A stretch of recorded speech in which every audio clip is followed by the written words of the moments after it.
ভাষা শহীদের নামে নামাঙ্কন করতে হবে। মাতৃভাষা জিন্দাবাদ,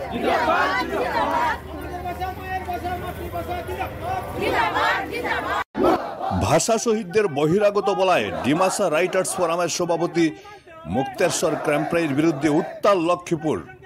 সোমবার লক্ষ্মীপুর শহীদ মিনার রক্ষণাবেক্ষণ সমিতির উদ্যোগে 2 শতাধিক মানুষ প্রতিবাদে নামেন।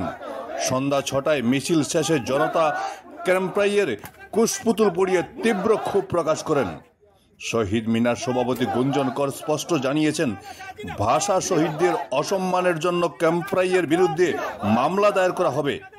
সভায় বিমলেন্দু চক্রবর্তী ডলু বিমানবন্দরের নাম শহীদ কমলা ভট্টাচার্যের নামে করার দাবিও জানান।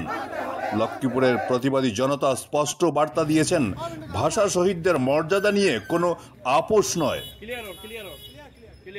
আমরা জানি আমাদের বরাক হচ্ছে একাদশ শহীদের রক্তে রঙানো একটি জায়গা।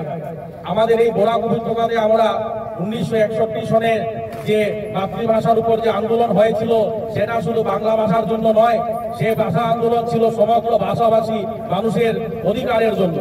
আজ আমরা সবাই জানি বিভিন্ন ভাষাভাষীর মানুষরা ওদের মাতৃভাষাতে পড়াশোনা করতে পারছে, শুধু বাঙালিরা নয়, বাঙালিরা যেমন বাংলা ভাষায় পড়াশোনা করতে পারছে বিভিন্ন বিদ্যালয় এবং কলেজগুলোতে, তেমনি আমাদের মণিপুরীরাও করতে পারছে, মাররাও করতে পারছে, তার সঙ্গে আর অন্যান্য জাতি এবং উপজাতির মানুষরা করতে পারছে।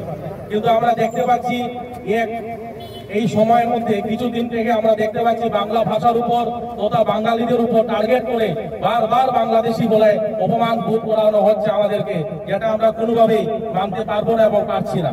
তার জন্য আমরা এখানে জমায়েত হয়েছি এবং এই যে উনি যেভাবে আমাদের একাদশ ভাষা শহীদদেরকে তীর্যকভাবে কুনিন্দা করেছেন, মন্তব্য করেছেন, তার আমরা প্রতিবাদ সাব্যস্ত করার জন্য আজ আমরা জড়ো হয়েছি।